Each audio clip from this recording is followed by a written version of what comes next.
Another Blue Ridge Mountain stream, 20 years later.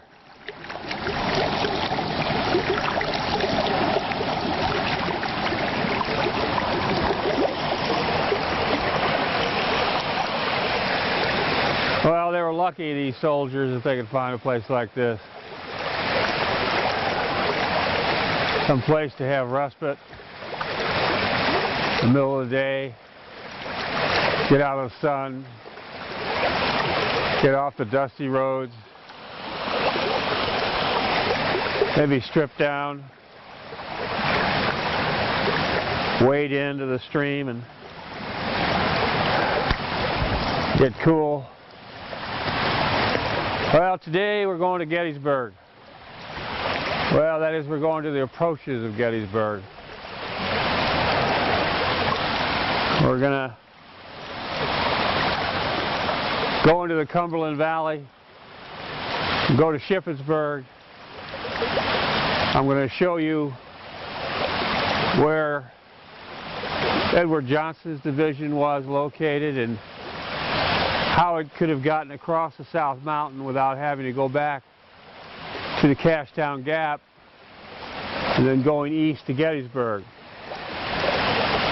And then we're going to go up to the Susquehanna River in front of Harrisburg, and we're going to later rest once and for all the silliness that the historians and popular Civil War writers tell us about the idea of General Lee's purpose, his objective, his intent in bringing his army north into the Cumberland Valley.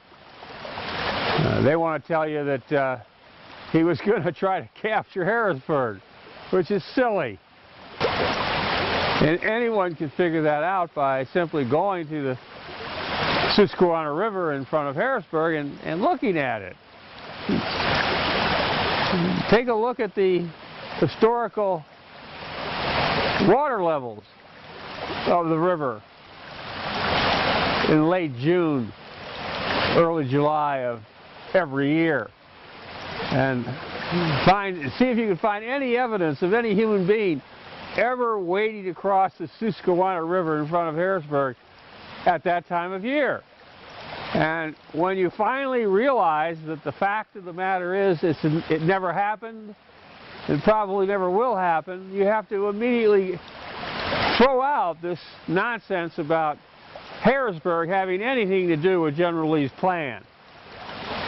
Now, the historian seize upon snippets, phrases in certain communications in which Harrisburg's mentioned, but they completely misinterpret the practical meaning of the term as Lee was actually using it. And perhaps we'll get into that later. Then we have to go all the way across Adams County down to Wrightsville on the Susquehanna River, which is maybe 20 miles east of Gettysburg, and locate Jubal Early's division, John Gordon's brigade, and get an understanding of what those troops are doing that far away. And then finally, we'll come back to Gettysburg. Let's have a good day today.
This is a map of the Cumberland Valley. This is the Cumberland Valley right in here. On June 28, 1863, General Lee had spread out one of his corps in an arc in the position that you see these red pins. This is Ewell's corps. Johnston's division is between Carlisle, where Rhodes' division is located, and Shippensburg, spread out along this whole line of road, which is about 12, 13, 14 miles, along with all of the corps trains. Jubal Early's division of Ewell's corps has marched off the map through the Cashtown Gap, through Gettysburg, through York, and has gone to Wrightsville on the Susquehanna. That's the setup. The rest of Lee's army on the 28th is inside the Cashtown Gap, which is down below off the map, pointed in the direction of Gettysburg in a stationary position, camped.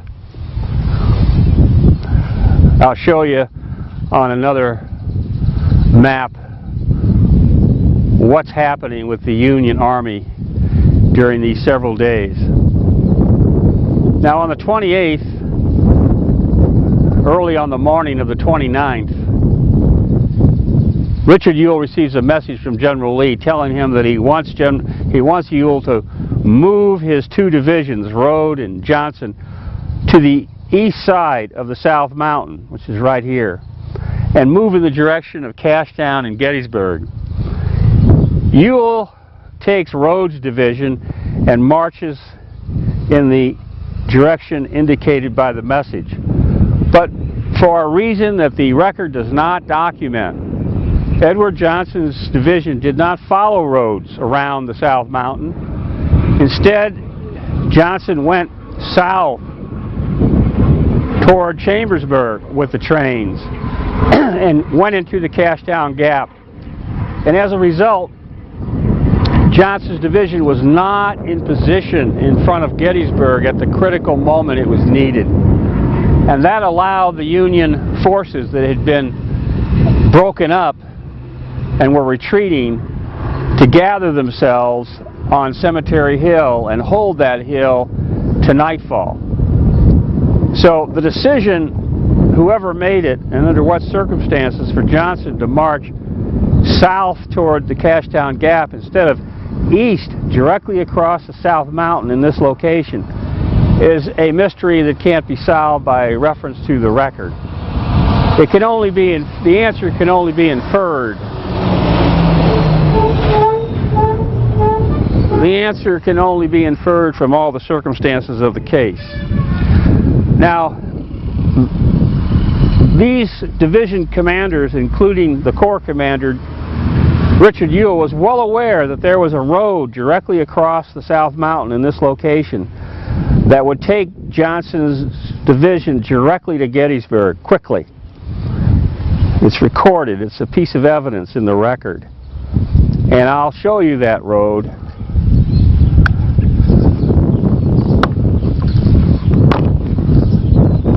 On an old 1858 map.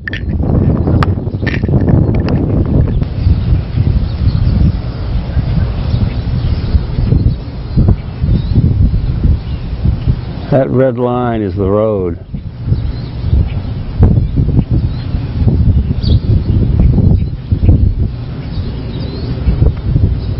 Here it is, the red line. See the red line? It's coming down from the position I'm located at. And it's going to cross the South Mountain. And right there, you can see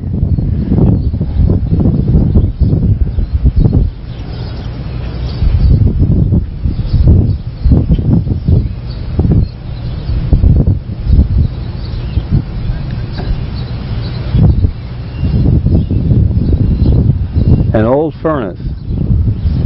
Right there, an old furnace. And we're going to find that old furnace so that we're sure we're on the right road that Johnston could have taken. And we're going to follow it to Arntsville, come out on the rolling plain in front of Gettysburg.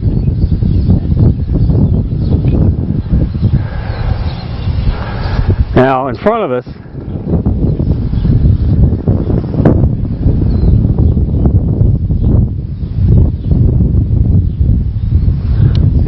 is the South Mountain, and as it falls away there to the northeast, Carlisle's right behind there. That's where Ewell and Rhodes were, about 15 miles away.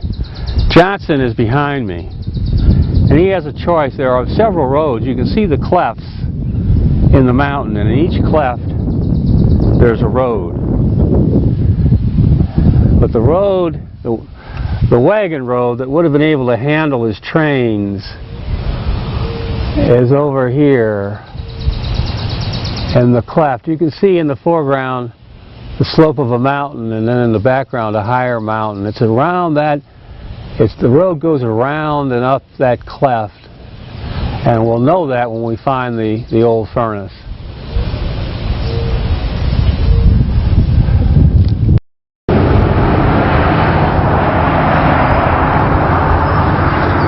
All right, we're right in front of Cleaversburg, which is just a Y in the intersection, and we're in front of the cleft that we're going to use.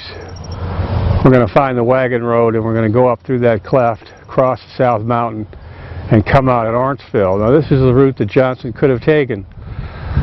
Now, there was a problem. It was raining through the 25th, intermittently, 27th, 28th. It is possible that this wagon road through the mountains was very muddy and therefore difficult for the wagons and artillery to get up the grade, but on the other hand, the rain didn't seem to be that heavy. The second problem is the mountain people who live up there throwing down obstacles across the road, making it difficult to get through. And these are the issues that might have dissuaded Ewell from ordering Johnson to take this route. Now we're on the road from Cleaversburg. We're starting up the grade through the gap, and in these woods it's going to be difficult for you to make it out with the green foliage. But there's a hill in there. There's a rise, a bump. It's full of green. It's covered with green. That's a furnace. Underneath it is stone. There's an entrance to it. This is the old furnace, still here 200 years after the event, and I'll try to get you a close-up so that you can see how it's constructed. That gives you a better view. You can see the stone protruding, and we'll go over to the other side where you can see the throat, where they'd stuff the timber logs into it to make charcoal. All right, we're on the other side. You can see the features. The stones are all caved in, but this is all part of the furnace. It's not marked on the road. It's a forgotten piece of evidence, but it confirms for us we're on the right road. Now we're 11 miles from Shippensburg, and we've come from that direction. This road comes from the direction of Carlisle. It's another road that could have been used so that you had two columns separated, make it easier to march quicker, at least to this point. Once you get to this point, we're still on top of the mountain. We're in the valley, and you can see ahead of us the cleft that we have to pass through to get off the mountain and down to Arntsville and out onto the rolling plain toward Gettysburg. And that's about 6-7 miles ahead of us. All right, we've come out of the gap, passed through the narrows, and we're going to go through Arntsville.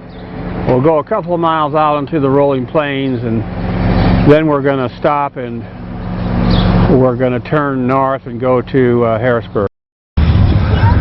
All right, we've come down the Gettysburg Road from Arntsville, which is 7 miles in that direction. It's 17 miles from Shippensburg to Arntsville, 7 miles from Arntsville to this location, 25-mile march from Johnston's division. And we're on the northeast side of Gettysburg. Jubal Early has come from the vicinity of York in that direction, and he's met Rhodes' division, which has come down from Carlisle behind us, and unfortunately they're not meeting their 3rd division, Johnson. So it's those 2 divisions that have to deal with the Union line, which at the time of their arrival is off behind this tree line about 2 miles in front of Gettysburg on the west side of Gettysburg, and the two divisions are going to crash into the right flank and crush it, and it's that pressure that causes the Union line, Reynolds Corps along with Howard's Corps, to collapse and pour through the streets of Gettysburg, which is right in front of us, and then up onto those hills over there, which is Cemetery Hill.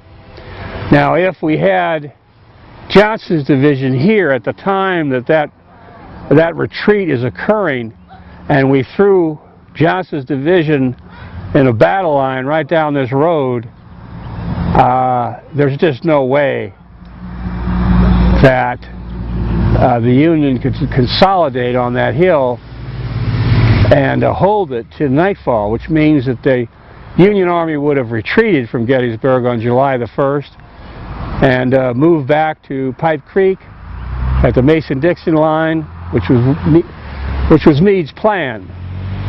Meade always intended to fight a defensive battle at Pipe Creek. He never intended to fight a battle up here. All right, we're at the Susquehanna River. We're in front of Harrisburg. Now, what you're looking at is only 1/2 of the river. There's an island in the center of it. You can see that the bridge goes on beyond the river, beyond the island. The river is at least a mile wide.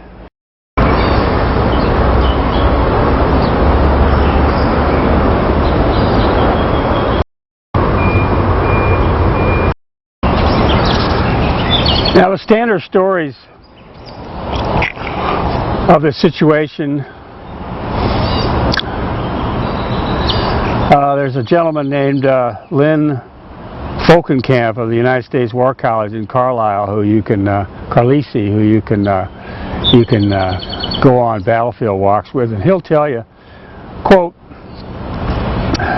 Lee said, Lee's strategy was, quote, let me demonstrate to the people of Pennsylvania that their capital is not safe. I will advance to Harrisburg, unquote.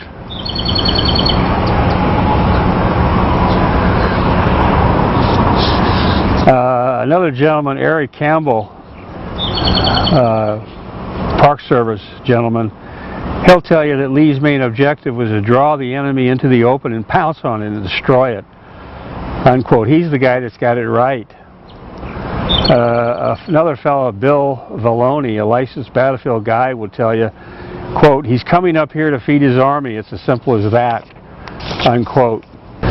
Well, this is what General Lee is committed as having said. On June 23, 1863, he wrote a letter to Davis, quote, reports of movements of the enemy east of the Blue Ridge cause me to believe that he is preparing to cross the Potomac. A pontoon bridge is stated to be laid at Edwards Ferry, and his Army Corps are advancing to Leesburg. Ewell is in motion toward the Susquehanna. Hill's Corps is moving toward the Potomac. I will move Longstreet west of the Blue Ridge. 2 days later, on June 25, Lee wrote Davis from the Potomac at Williamsport, quote, "I have not sufficient troops to maintain my communications and therefore have to abandon them. I think I can throw Hooker across the Potomac, embarrassing their plan of campaign in a measure if I can do nothing more and have to return."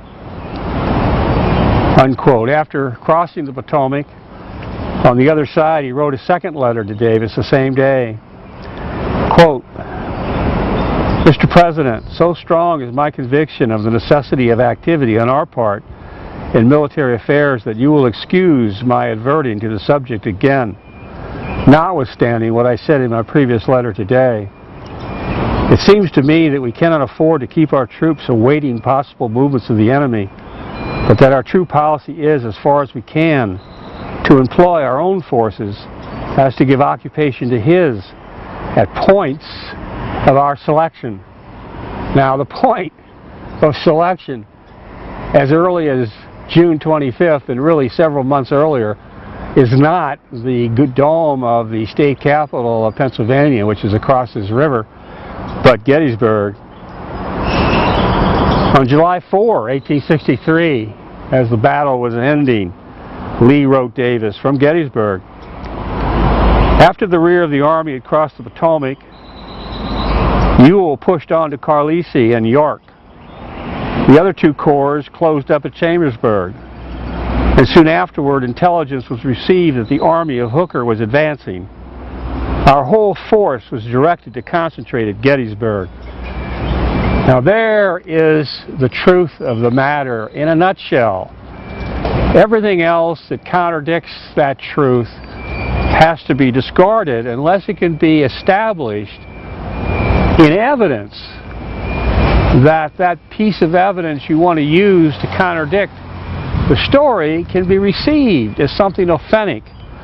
In other words, you have to lay a foundation for it. Now, it's true that Lee's story changed after the battle occurred.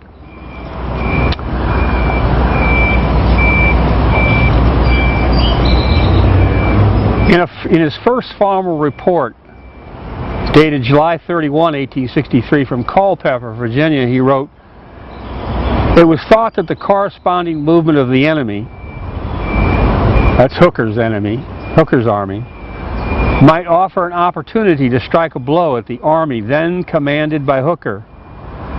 By June 24, the progress of Ewell rendered it necessary that the rest of the army should be within supporting distance, and Longstreet and Hill marched for the Potomac.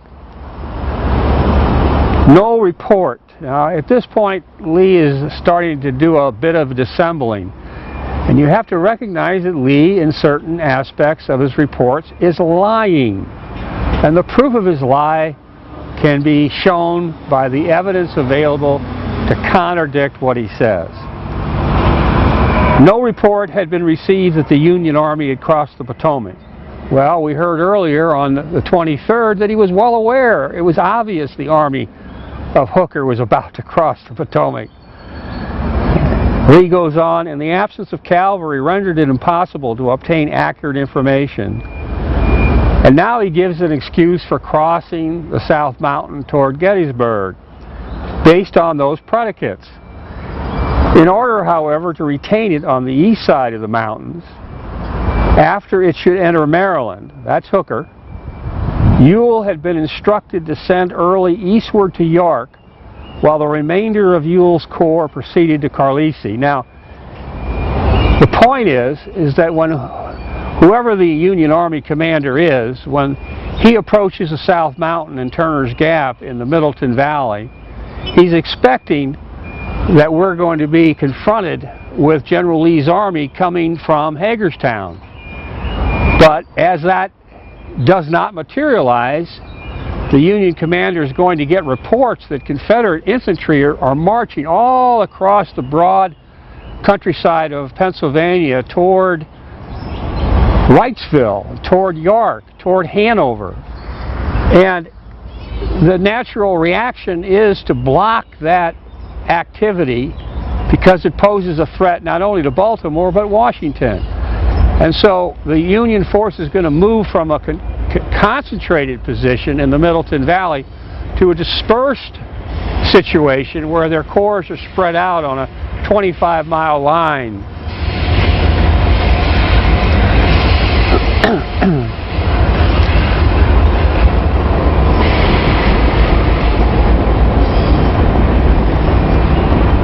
Lee then goes on, as our communications with the Potomac was thus menaced, it was resolved to concentrate east of the mountain. No, we've already learned that he was abandoning his line of communications. He told us that earlier. You can't change the story halfway through the deal. So his resolution to concentrate east of the mountain, he's indicating in this letter, was occasioned by some necessity to protect himself, his line of communication, rather than to concentrate in a location that would eventually lead to a battle. And the difference is because of the authority that he had. His authority was to enter Maryland and Pennsylvania to operate on the defensive. He might be forced to a battle, but it would be a battle like Sharpsburg, where he stood on the defensive. The reality was that the circumstances wouldn't permit it, and he knew it, so that he intended to operate on the offensive and induce the battle to occur. And he's dissembling about his true state of mind on that point. So he goes on. It had not been intended to fight a general battle at such a distance from our base, unless attacked by the enemy. Now that's policy from the Confederate government that he's talking about. That's not his policy. He goes on in his sentence, but finding ourselves unexpectedly confronted by the Federal Army, it became a matter of difficulty to withdraw. Unexpectedly? From all of the communications we've just reviewed, it's unexpected that he's confronted by the Union Army? A battle thus, in a measure, became unavoidable. He's making an excuse for his assuming the offensive and causing the battle to occur. Now he wrote a formal report in January of 1864 where he goes back over this. Quote, "It was expected that as soon as the Federal Army should cross the Potomac, Stuart would give notice of its movement." That's sort of impossible under the circumstances of the case to expect to happen. Nothing being heard, it was inferred that the enemy had not yet left Virginia. Orders were therefore issued to move upon Harrisburg.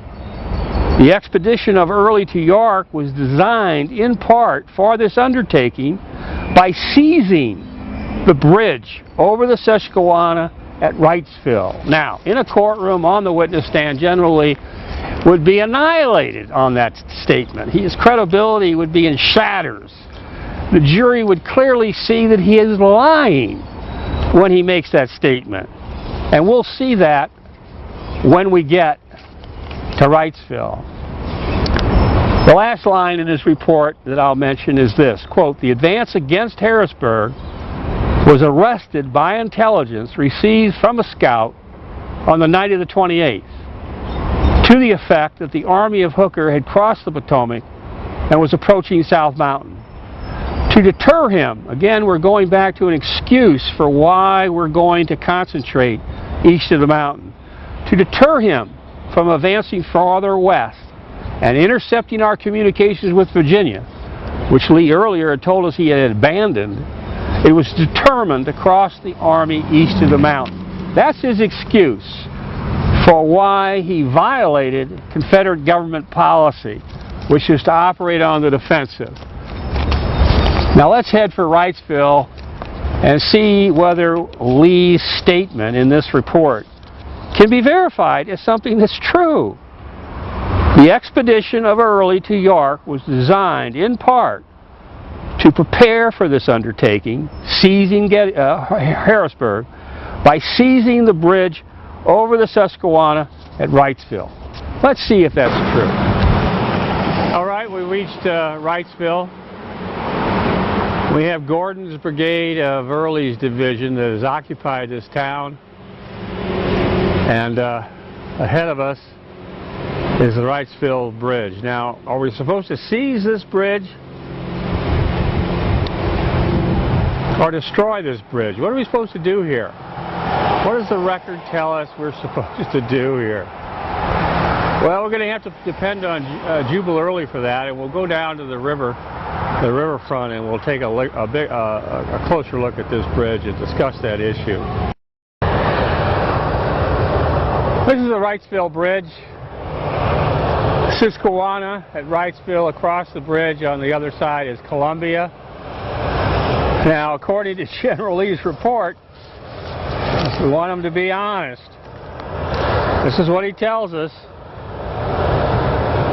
The expedition of Early to York was designed in part to prepare for the undertaking of moving on Harrisburg by, quote, seizing the bridge, unquote. Now, in point of fact, there was no rational chance that Jubal Early's troops were going to capture this bridge. Upon the approach, the Pennsylvania State Militia, which had already laced the bridge with explosives, blew it up, set it on fire, and almost burned the entire town down. While John Gordon and his brigade that had marched about 15 miles from York behind us were reaching this bank, and they reached here in time to watch the thing burn section by section, fall into the river. And there's no way, as you can see, that you're going to ford this river. It's not a reality. Well, where did Lee come up with this idea that part of Early's mission in marching from Chambersburg through the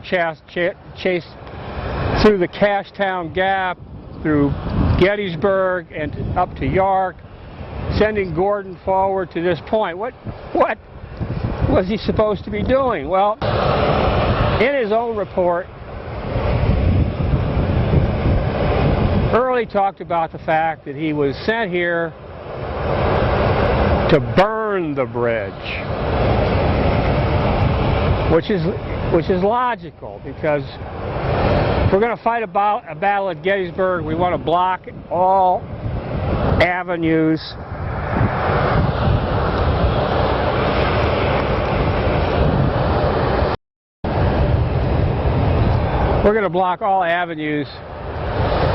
of approach to Gettysburg by enemy infantry and artillery. And so reinforcements are going to be blocked from crossing the Susquehanna at both Harrisburg and at Wrightsville.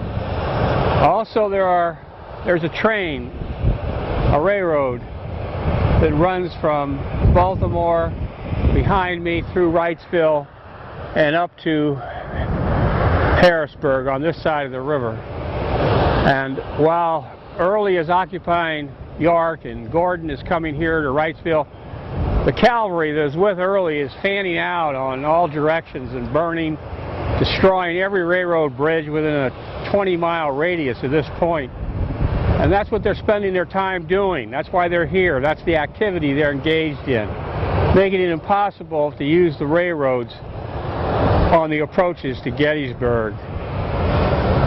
Now, why did Early in his report suggest that though his orders were to burn the bridge, he decided to try to capture it? He's just boasting. Perhaps he, as a lawyer, is afraid that after the war he'll be held liable as a war criminal if he was involved in burning the bridge. So he wants to establish on the record that his intent was to do the opposite, and that would be his defense in the subsequent show trial after the war. That is certainly Early's mindset. He's a irascible, very intelligent, very good lawyer. Now, did Lee seize upon this remark in Early's report and incorporate it into his own as an element in the excuse process? for why he was on the offensive instead of being on the defensive as the Confederate government expected him to be? Who knows? But that's the truth of the matter. Now, after the war, Early made his position very clear about that. There was a lot of controversy after the war, and he was involved in it. He was trying to defend himself.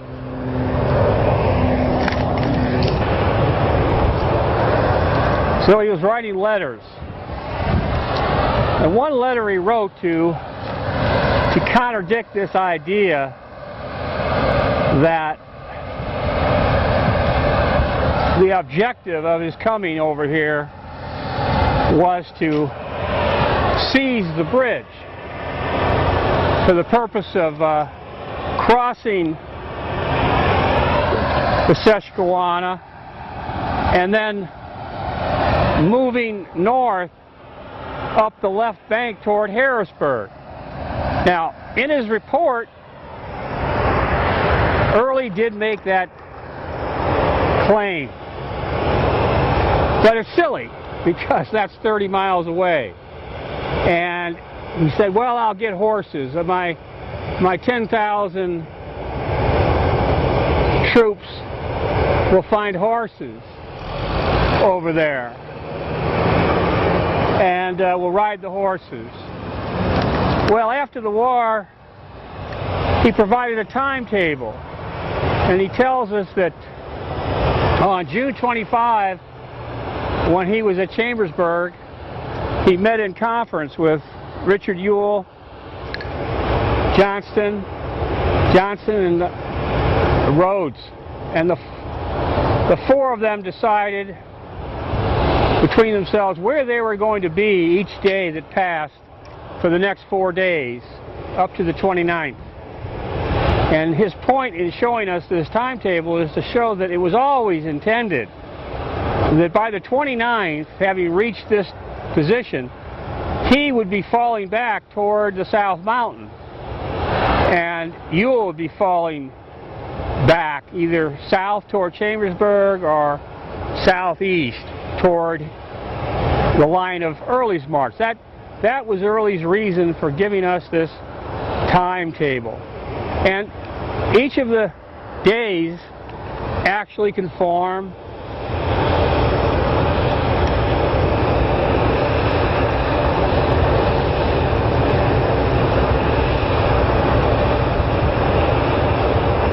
I think you can see enough.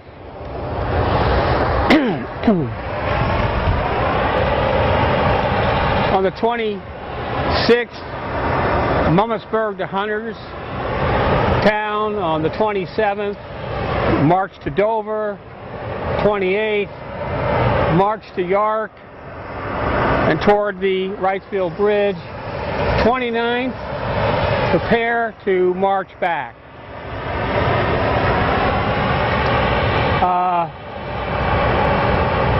Roads, this is for Rhodes down here. It shows the timetable, the schedule for Rhodes. And he also provided at the same time a map.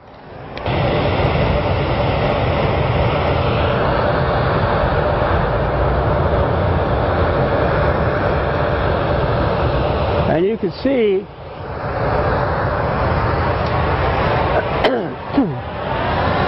he's drawn in the road from Arntsville, from Shippensburg to Arntsville. He's over here at York. He's going to march back through East Berlin with the idea that he's going to march toward the South Mountain, while Rhodes and Early come down in this direction. Now, in point of fact, he gets a message halfway through his return march that tells him to deflect to the left, and he heads past East Berlin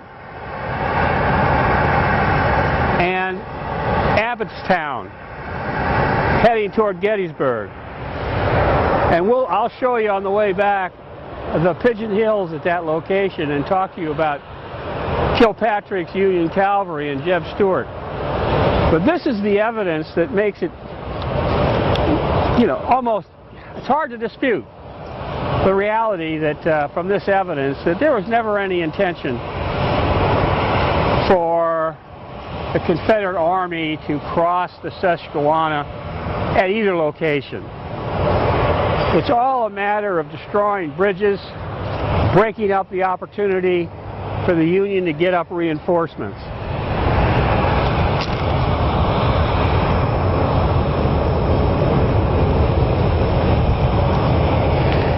That's about a mile and a half across there. The depth is about 50 feet. Bridges are burned. No way across. All right, we're on the road. We've passed through York. We're heading west. We're taking the route that Early took to get to Gettysburg. We're passing through Abbottstown. Leading the division is John Gordon's brigade. As he reaches this point, he encounters Union cavalry. To the south, we have the Pigeon Hills. Riding through the Pigeon Hills as we speak is Kilpatrick's Cavalry Brigade, strung out on a line that reaches back to Hanover, which is behind these hills 7-8 miles. As this cavalry encounters the head of Gordon's brigade here, Kilpatrick is racing to the front to see what's up when artillery fire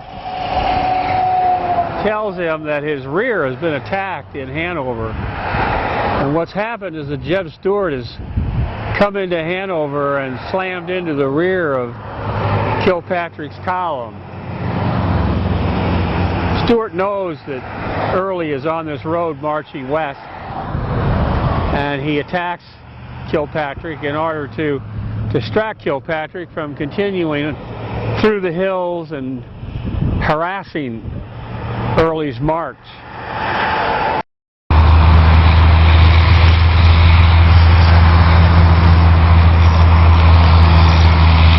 Well, we've reached the field of Gettysburg. We're on the outskirts.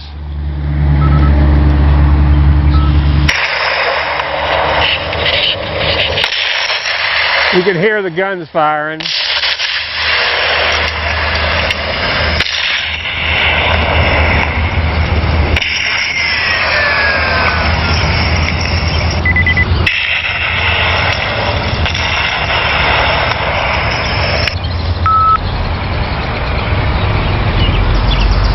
It's July the 1st. Early in the morning, the Confederate brigades are now beginning to appear along this line. They're beginning to deploy, and in front of them, about a mile down the road, is Buford's cavalry, 2,000 cavalrymen. And there's going to be a delay here. Early this morning, John Reynolds' corps from the Union Army has been marching toward the battlefield, followed by Howard's corps. Not that there was going to be a battle here from the point of view of the Union commander, who's now George Meade. Meade's attitude, his idea, is to fight a defensive battle at Pipe Creek, 15 miles south of here. And all he's doing, allowing Reynolds to come up here, is merely to feel the enemy, not to engage the enemy. Once Reynolds feels the enemy, he's to back up, retreat slowly in the front of what Meade expects to be an advance toward Washington, which he'll meet at Pipe Creek. That's his plan. That's his idea. John Reynolds, however, is one of the few Union generals up to this point in the war that has his own initiative, his own attitudes, and he ignores that essential command, and he decides when he gets up here to engage the enemy. And he does that because it seems like the Confederates are not getting very far pushing against Buford, and that encourages Reynolds. That makes him think that he's got enough time to get up here and get himself deployed with his corps and battle. That's exactly what General Lee wanted the Union Army to do. The reason the battle is developing slowly is because General Lee is trying to get the Union Army to come up here and come out here as far west of Gettysburg as possible, in these rolling hills of countryside where he could fight them. Now, he's willing to fight them out here because his plan has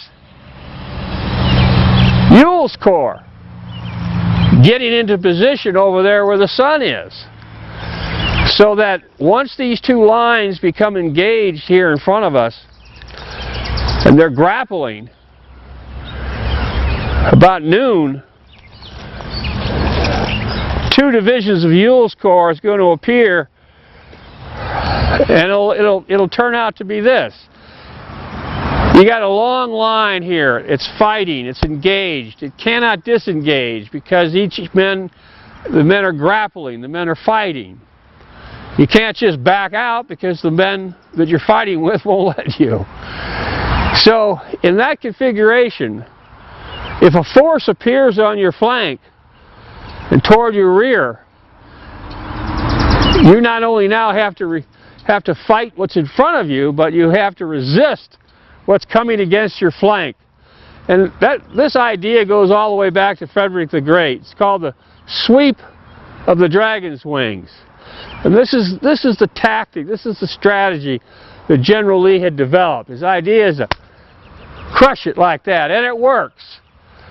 By around 2:30 in the afternoon, we're going to find that the Union Army, these two corps, are totally shattered.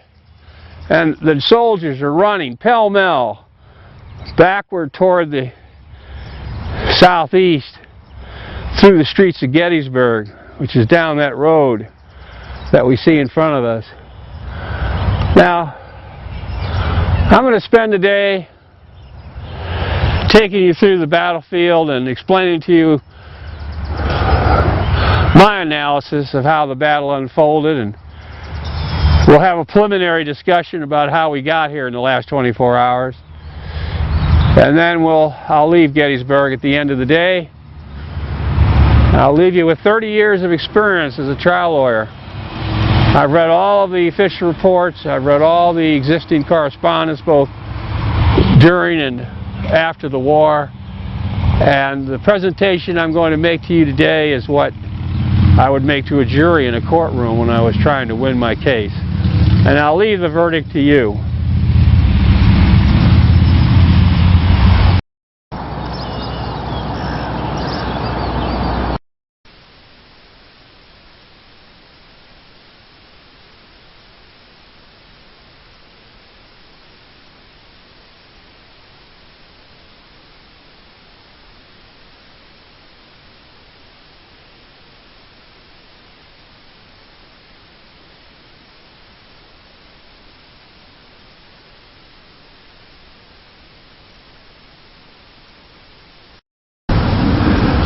We've moved now along the Confederate line,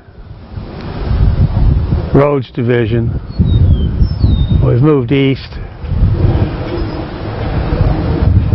This is the Union front. All these monuments are Union monuments. We don't build Confederate monuments here, apparently, although I'll show you a few. It's very political, isn't it all? Town of Gettysburg is in our front here. It's about a half a mile, maybe even less, to get into the streets.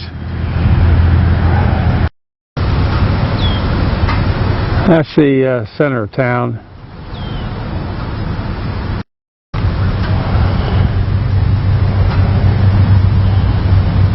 This gives you an idea of what's happening here.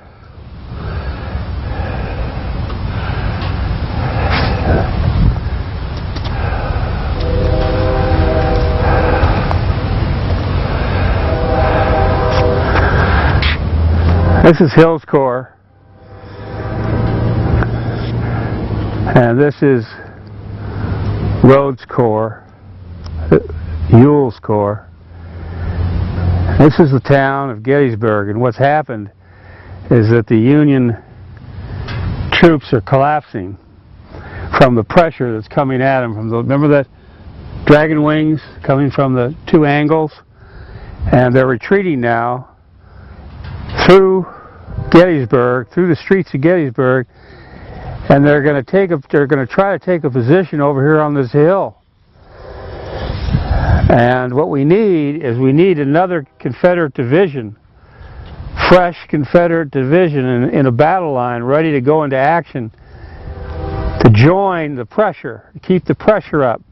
Now we'll go into the streets of Gettysburg, and we'll see that once you get into those streets, you're going to find yourself being splintered and broken up into little squads and groups because of the grid. It's a barrier. And so no longer can you have an organized line half a mile wide sweeping forward because you hit that obstacle. And you got to break up and funnel yourself through the streets. And that causes delay. And it's that delay that allows Howard to gather as much of the fleeing soldiers as he can. They're all fleeing over this Cemetery Hill because they're heading for York, they're heading for Littletown and Westminster, they're heading for Emmitsburg. They're trying to get out of here, and he's got to stop them, get them organized, establish artillery batteries, and try to hold that hill. That is a decision he made, and he's gonna be successful because we're missing Johnston's division at this critical moment, and we're going to be delayed. Now we could bring another division from Hill's Corps forward, but that's R.H. Anderson's division, and that division at this time is still about 7-8 miles back toward the Cashtown Gap. So again, it's a matter of time. We're talking about pursuit the pressure has to be continuous, the pursuit has to be rapid, so the enemy doesn't have a chance to establish themselves. We don't have time to waste here. But we're going to get about an hour and a half, 2 hours of delay. General Ewell is in charge of this sector of the battlefield. He's received a message from Lee, several frankly, trying to prod him to get forward, to move forward. And Ewell is procrastinating because he's waiting for Johnston to come up. Jubal Early is pushing to get forward, but Ewell is hesitating. So it's this configuration that basically ends the first day of the battle. And had the execution of Lee's plan been flawless, it would have had to have been flawless, then it's obvious that Howard never would have been able to make a stand on Cemetery Hill, and that the entire Union front up here would have retreated back to where Meade was waiting for them with the other corps at Pipe Creek. That's 15 miles to the south and southeast of us. Now let's go into town, and then let's work our way through the town, and then let's find this Cemetery Hill and understand just how serious an obstacle it would be under these circumstances. Remember, we don't have Johnston here yet. He's marching here. He's on the battlefield, but he's about 3 or 4 miles behind us over that ridge. And he's going to get here as a column sometime around 4:30, 5:30, 6 o'clock. But he's got to break down from a column into a battle line. He's got to deploy. And that's going to take another hour or so, and by that time it's almost dark.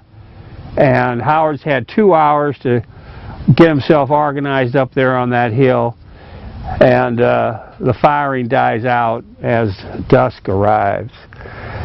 And that takes us to the second day, a day that General Lee certainly didn't wish to have happen here. As far as General Lee is concerned, the second day, July the 2nd, his army is marching straight to Emmitsburg, which is the left flank of Meade's position at Pipe Creek. He's going to turn that easily now because he's wrecked the left wing of Meade's army. And Lee he's wrecked the left wing of Meade's army, and Meade is now going to have to retreat further toward Washington, perhaps even as far as the forts, while General Lee continues past Pipe Creek and occupies Frederick. And then from Frederick, it's an entirely different ball game. It's the same situation it was in 1862 with McClellan, but the difference is General Lee's not here with simply 33,000 worn-out soldiers who are starving to death. He's here with 75 to 80,000 soldiers. This is the highest strength he's ever going to have. He's here to do battle with the enemy army. But that doesn't happen. So there's no question there's not going to be any retreat here until this battle has been fought to the bitter end. And that's what's going to happen on the second day, which is going to occur 2 or 3 miles away from us, way over to the southwest. And that's where we're going to encounter the Round Tops, and we're going to encounter Cemetery Ridge, which is a position that now Lee has to somehow storm. And he's calling up from Chambersburg as we speak his last division, Pickett's division of Longstreet's Corps. The burden of that battle is going to fall on Longstreet's Corps. Ewell is effectively out of the game from now on. He doesn't contribute anything meaningful to the pressure of the next 2 days.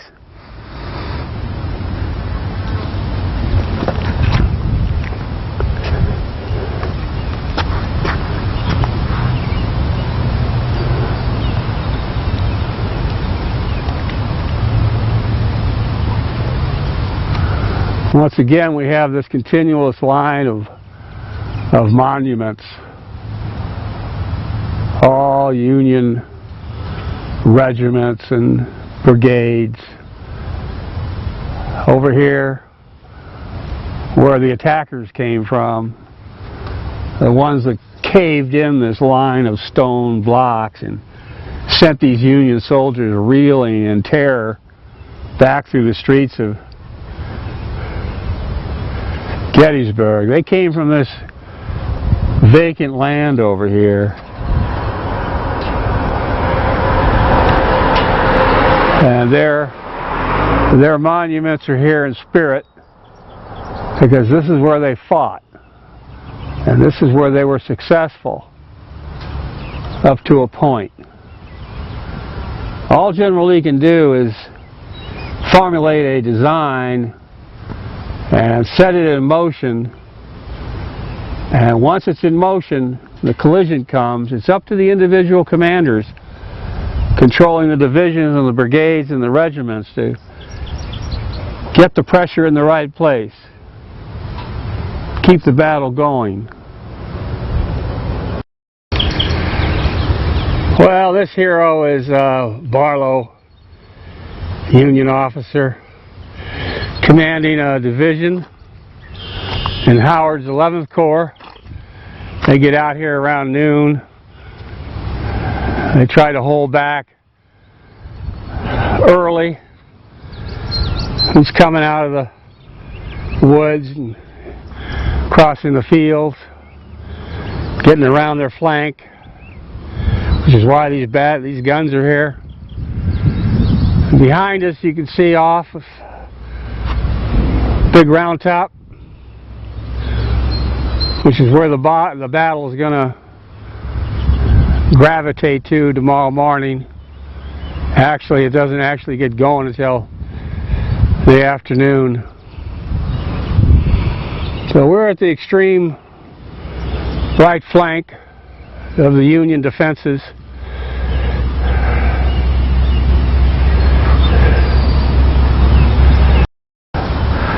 Words count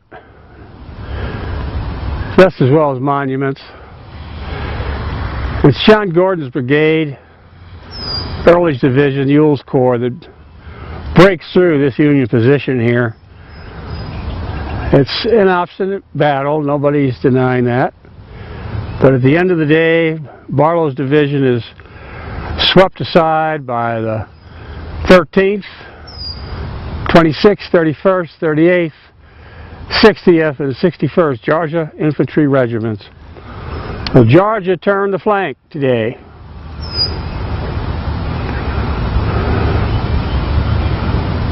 Well, that's Gettysburg, center of town. We're on the main street that goes from Cashtown through the town and out toward York. And you can see the issue about troops breaking up. Let's walk on down.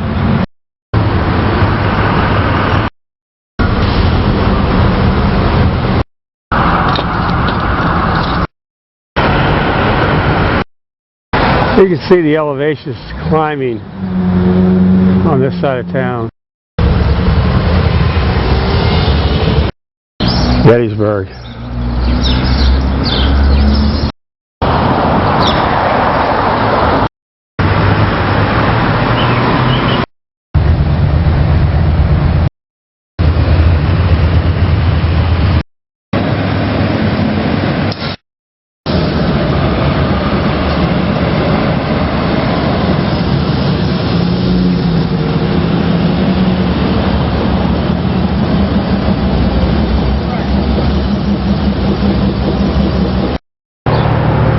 Now we're getting to the east end of town. We're on the edge of the grid, and you can see that the ground to the south, east, and the southwest is getting elevated. And it's this ground now that the Confederates have to deal with. And it's like 3:30 in the afternoon. Jubal Early has ridden through Gettysburg streets with Richard Ewell trying to pressure him into mounting an attack. Later, General Lee rides over and meets with Early and Ewell and encourages Ewell to attack. Ewell's position is he's got his Rhodes division got pretty well banged up in that fight. Early's got one fresh brigade, but it's out on the York Road. There's been a report of infantry in that direction that are Union. It's a false report. So we're waiting for Johnson while our front moves as close as it can and tries to take the hill. We're now coming up this grade, and then we'll get over the grade. We should see Cemetery Hill. Well, we come up from the grid, and we're on the edge of what then was known as Cemetery Hill. Behind us is the National Soldiers Cemetery that was built on the hill.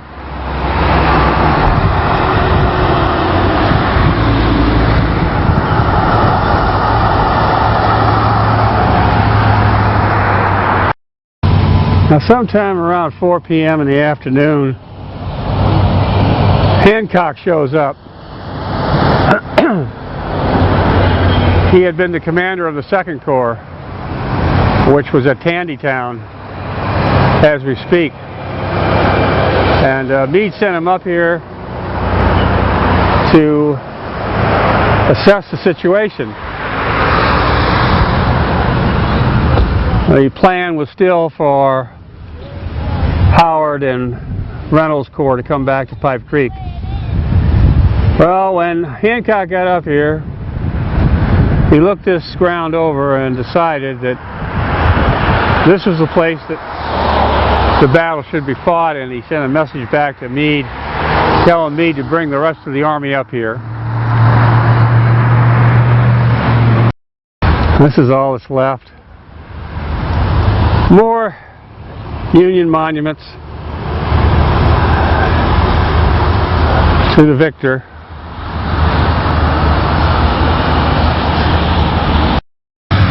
They're showing you some braziers here. They put the can in the braziers. But this is what Ewell had to deal with, and he definitely needed Johnson. It's a shame from the Confederate point of view. And for the Union, looks pretty. Doesn't mean much. Sorry. That's all right.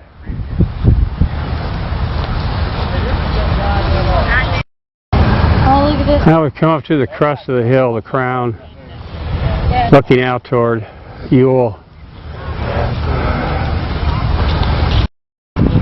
There's a lot of tourists, which is good. Young people have no idea. No idea. They're just wandering around. But maybe one of them will pick up the thread that I'm trying to leave behind.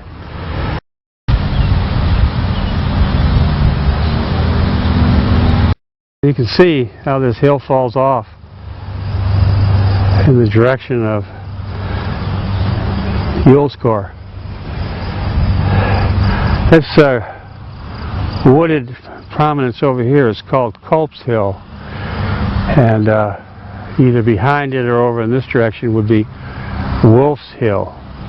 On the second day, in addition to Longstreet's attack against Cemetery Ridge, Ewell did make an effort because by the morning of the second, the Union forces had occupied Culp's Hill, and Ewell had tried to get around behind it and over it and back into this location, but was unsuccessful.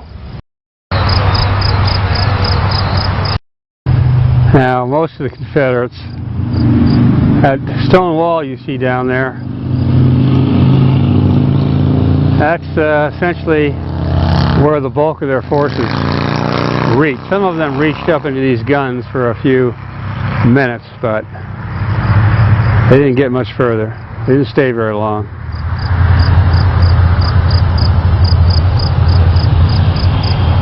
Cemetery Hill, July 1, 1863. Battery B, 1st Pennsylvania, Light Artillery. This officer is Howard, commanding 11th Corps, and this monster Asquarian statue behind me is Hancock.